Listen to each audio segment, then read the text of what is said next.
One of the most important thing in PMP is to understand the flow of 49 processes. Most of the time, what happens? Students try to memorize these 49 processes. These are not here for memorization. Basically, they are here for making sense. They are here for understanding them in the best possible way. Today, I'm going to show you basically how to understand the flow and how to, if you need to make them in a perfect possible way, what is the way? Okay, these are 49 process groups, 5 process groups, 10 knowledge area. So these are 49 processes. 49 processes. Now, these processes are very logical process. If you understand them in a flow, they will make sense. PMBOK has been arranged in knowledge area wise. PMBOK has been arranged in this way. But what I recommend, in order for you to understand these flow, you go it along process group wise. The biggest reason for this is basically this is how real PMP happens. This is basically how real projects occur. Your processes are not occurring according to the knowledge areas. Your processes are occurring according to your process group.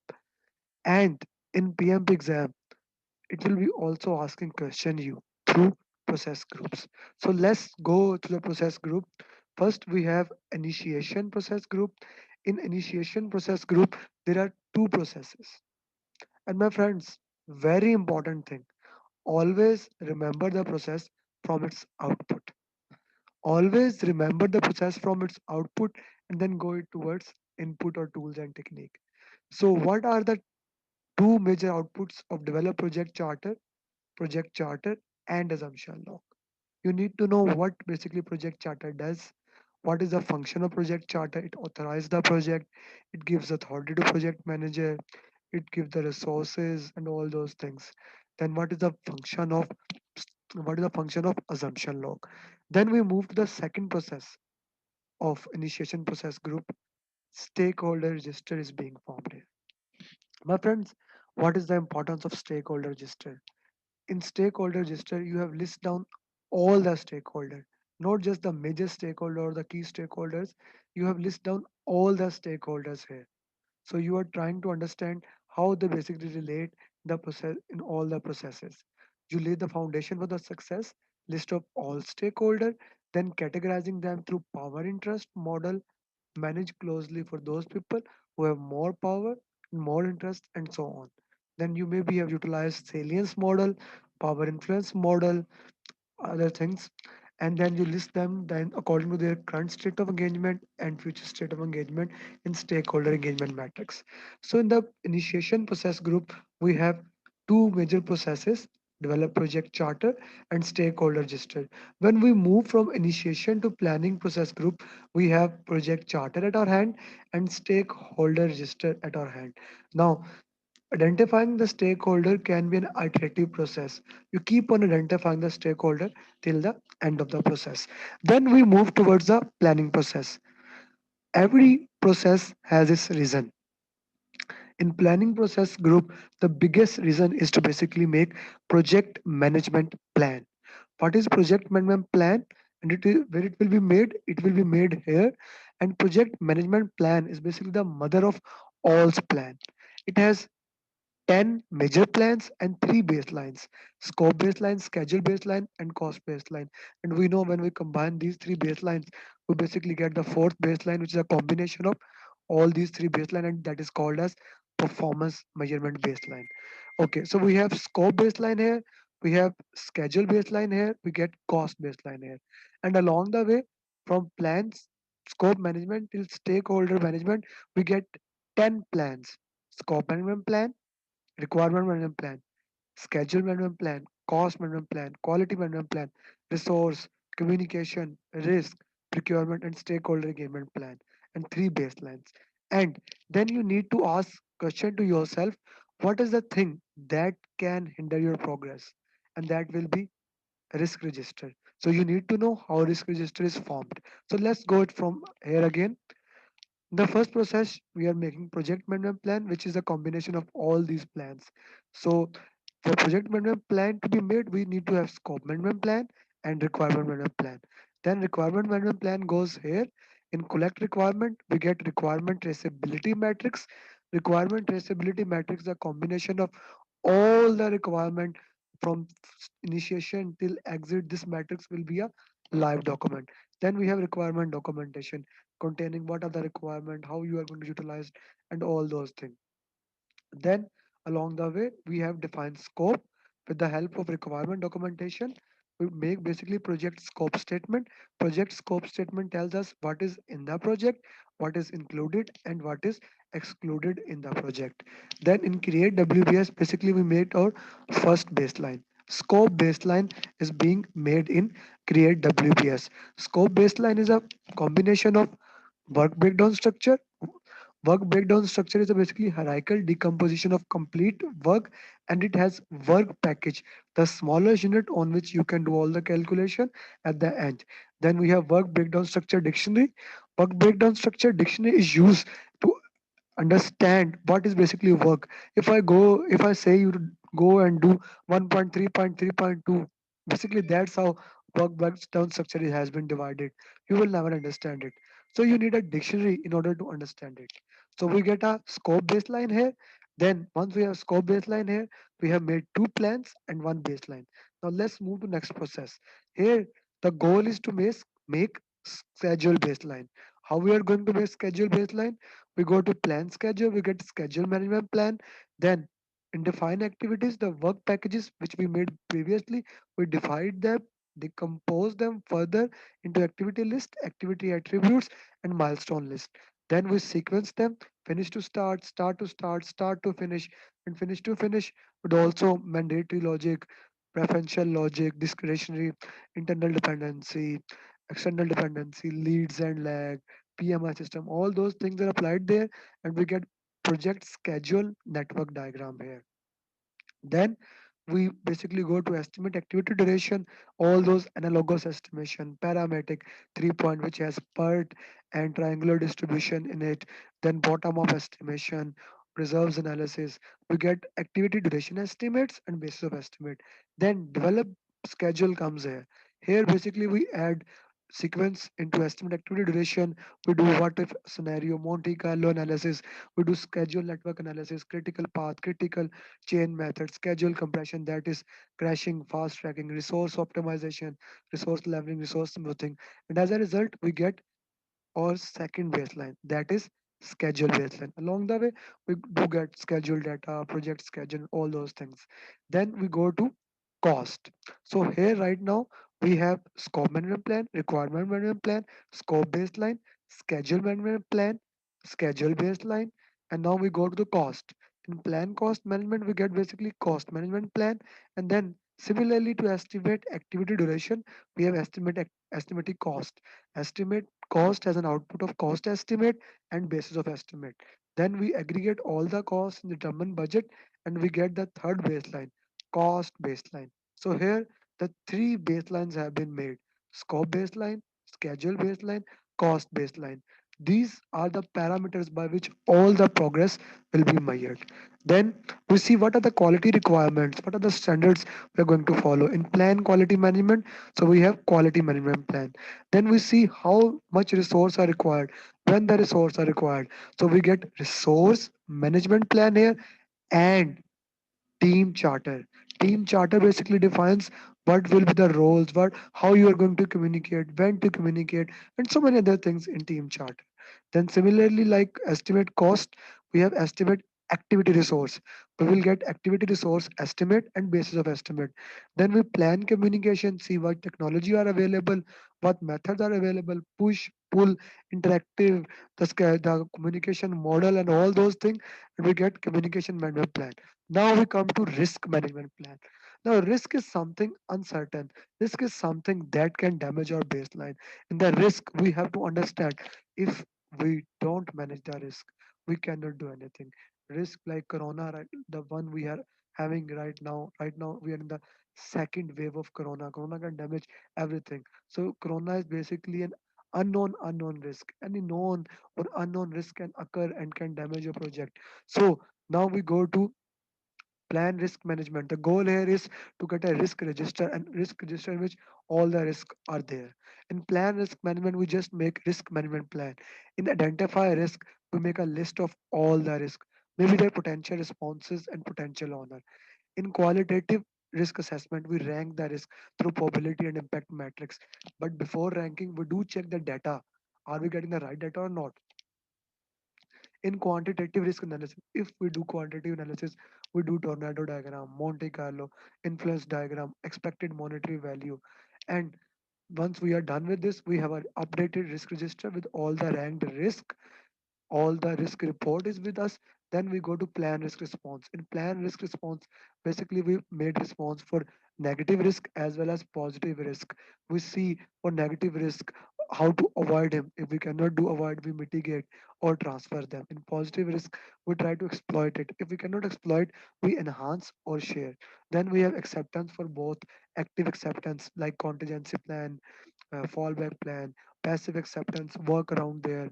Then we have escalate. If we cannot control, we escalate here. So here we get updated risk register. So we have scope management plan, requirement management plan, scope baseline, schedule management plan, schedule baseline, cost management plan, cost baseline, quality management plan, resource management plan, team charter, resource estimate, basis of estimates here, communication management plan, risk register here. Now in the plan procurement, we decide we have to buy something from outside. We do make or buy analysis. We select which type of contract we have to do. Is it cost reimbursement? Is it fixed price? Is it time or material? Depending upon the requirement of the scope. If scope is very clear, the buyer tends to do fixed price contract. If scope is not clear, we have to do cost reimbursement contract. Then we select the source criteria, how we are going to evaluate the source, and all those things. We basically get procurement management plan with statement of work and independent estimates there. Then we plan the stakeholder engagement. The stakeholders that were identified, we plan their engagement. We see what are the current engagement of stakeholders in this cycle and how we are going to plan. Once we have stakeholder management plan, procurement management plan, risk management plan, risk register, communication management plan, resource management plan, quality management plan, cost management plan, schedule management plan, schedule baseline, scope management plan, requirement management plan, scope baseline. All these things are added basically into project management plan. So now we have an approved project management plan. Once the project management plan is made, we get it approved from key stakeholders. Once the plan is approved, now we can move to execution. Now we can start doing the real work. Now we are in execution phase. Execution process group, we have to do the work. We have to do the real work. So here real work is happened. In direct and managed project work, we are going to do the work that has been approved in project management plan. Very important thing to note here. We cannot start the work unless we get an approved project management plan. It does not mean that you have to get the complete project management plan approved. It is possible that some part of the project management plan has been approved and some part has not been approved. So work on the one that has been approved. So what has been approved, we start working on it and direct and manage work. We get work performance data. Then work performance data are just the facts. The facts are being produced. Then we get deliverable. The major output here is deliverables. How the work is going to be done, and basically deliverable is any verifiable and measurable things that have been produced along the way. The work you have really done. Now, you also get for performance data, the facts or the raw data without the context that we cannot clear it. We get the change request. Of course, now work is being done, so changes are being initiated. We also have some issues along the way. So issue log is being made and issues are generated here. Very important thing. Change request that has been generated in it. It goes to perform integrated change control. And here change control board basically evaluate that change request. That change request can be preventive action. That there is some problem that we foresee is coming. We want to change our plan. We want something to change, or it can do corrective action. Something bad has happened now, but we still can improve it. We still can follow the project management plan. So we need corrective action or defect repair. It's too late. for preventive or corrective action. Something bad has happened and we cannot follow the project management plan. So we need a change request here. So we get approved change request here and we implement approved change request in direct and manage work. So approved change request is input and change request is output. Very important to know. Deliverables are being produced, work performance data, issue log, and change request. Then we move to manage project knowledge. The reason for manage project knowledge is basically to gather lesson learned, write lesson learned, combine the old lesson learned with the new lesson learned, integrate the knowledge. Now, knowledge can be explicit knowledge, knowledge can be tacit knowledge. We don't change any baselines in the execution. Manage quality, basically understand manage quality in this way. The quality guys come and and they say, hey, they goes to direct and manage work and they tell you are not following the quality must be done in this way, or they ensure that whatever the work is being done here, it is being done by quality. So here we are doing quality assurance, and who is basically checking that the work is being done according to quality? This team, the resources which we acquired, then develop and then manage, this team goes there and they basically check the quality according to the quality management plan. Then we manage the communication among the stakeholders. We implement the risk response plan. And whatever the procurement we have decided, here we conduct the procurement. We select the sellers. We write the agreement along the way. So once work is being done, everything is being done, then along the way we are also doing monitoring and control. Basically, what is monitoring and control? Monitoring and control is just like this. You have to see what was planned and what has done, and we see the variance along the way. The complete monitoring and control is in this way. So let's just focus on the phase from scope to stakeholder engagement. So from scope to stakeholder knowledge area of monitoring and control group. In control scope, we basically control the scope, what has been agreed. We are checking, are we working according to the scope or not? And we check the variances, and if there are any changes, the change goes to perform integrated change control. In control schedule, we also check that are we following the baseline or not, and we basically make schedule forecast. In control cost, we do add value calculation, all that planned value, earned value, budget at completion, estimate at completion to complete performance index is basically done here, and cost forecast are being done.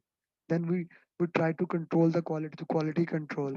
Remember one thing very important: manage quality is above than control quality, because manage quality is prevention, control quality is correction. So manage quality is above the control quality.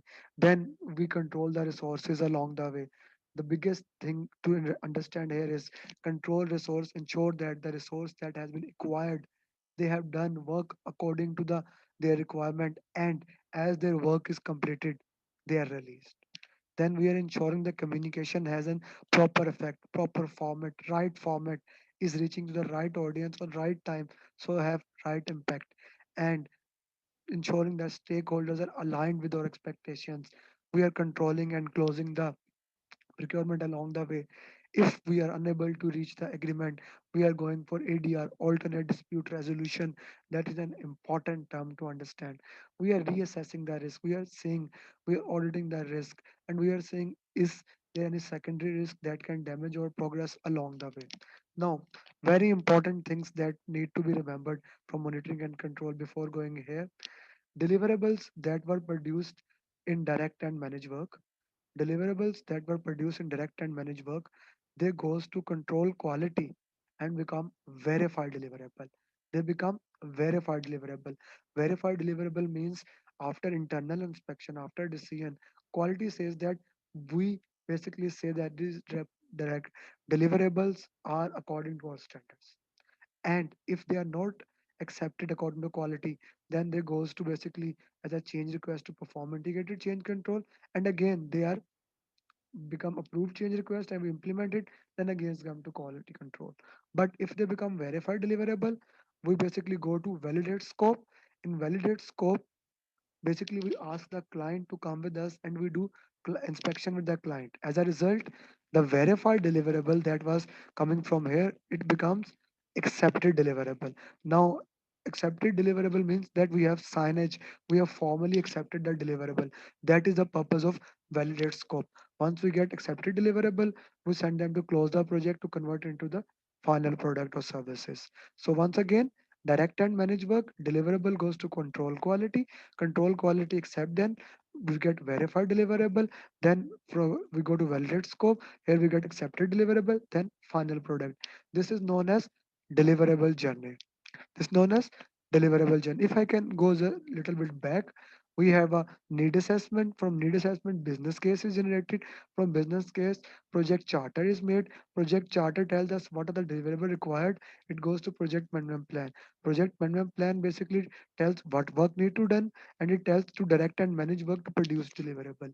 Direct and manage work produce deliverables. These deliverables goes to control quality. Control quality basically check internally. We get verified deliverable. Verified deliverable goes to validate scope. We get accepted deliverable, and they go to close project or phase. So this is known as deliverable journey. You need to understand this deliverable journey for your PMP point. Now, another thing that is very important to understand is journey of change request. How basically change request move along the way. So change request can be generated along the way from anywhere. It can be made from even in identify stakeholder. We are getting change request. We are getting change request in plan procurement. We are getting change request in all execution processes, all monitoring and control processes. So what happened? All the change requests from wherever change requests have been generated. The change request basically goes to perform integrated change request. And when they go to perform integrated change control, basically they go in the form of change log. We have written a change request in change log document. Change log document, when it goes to perform integrated change control, here project manager check whether they change any kind of baseline or they are within the baseline. If they are within the baseline, the project manager accept the change, and we can keep on doing working, and he update the basically change log. If he check the impact and find out that baselines are getting changed, so he give, after doing impact analysis, he give his recommendation, update the change log and transfer it to change control board. Here change control board basically evaluate through impact analysis, through the recommendation of project manager, and they approved, denied, delayed or returned for information that change request. If it get approved or denied, whatever happened, we update the change log and we communicate to stakeholder. If it get approved, then it goes to direct manage work, quality control, control procurement, and we implement those changes along the way, and we communicate to stakeholder. So very important, all the change requests must go to change control board, which is sitting in the perform integrated change control. Very important thing to understand from your exam point of view. Then the third thing I would say, journey of data. Work performance data is basically produced in direct and managed work, and it goes to all monitoring and control processes from scope to stakeholders. It becomes contextualized. It was raw data facts, it become contextualized by comparing actual plans with the data, and it becomes work performance information. This work performance information basically go to monitoring and control project work, and after combining all this, we get work performance report here. Now, very important thing to understand, performance report can be PDF file, PPTs, which is a very comprehensive thing. All the excess material has been removed. We know how to handle this. Now, this work performance report goes to manage communication. Work performance report goes to manage communication. All the project communication with all the stakeholders happen only through manage communication. This work performance report also goes to monitor risk, basically, where we are checking the status of risk. So that's all about monitoring and control. Once we have checked everything, we have gotten the deliverable, we are ready now to close the project. We are ready to transfer the deliverables. So once we go to the close the project, the deliverables basically in close the project, deliverables are being transferred. We are writing final reports, OPS are being updated, documents are being updated. We are doing variance analysis, we are doing regression analysis. We are seeing how things have happened. Did did we achieve the benefit management plan? Did we achieve the cost management plan? So that's all about 49 processes of PMP. I hope you have learned these things. I hope this can help you in clearing your PMP exam. I have tried to make it as short as possible, but I have tried that all the major things are added in this topic. If you have any question that is related to 49 processes, do ask me and try to make this flow of your own. How basically you move from charter stakeholder to all process groups. I have also made a written document of the three important questions that you have to ask in all process group. You can message me and I can also share that process group to you. So thank you very much, and I hope you pass your PMP exam. Bye bye.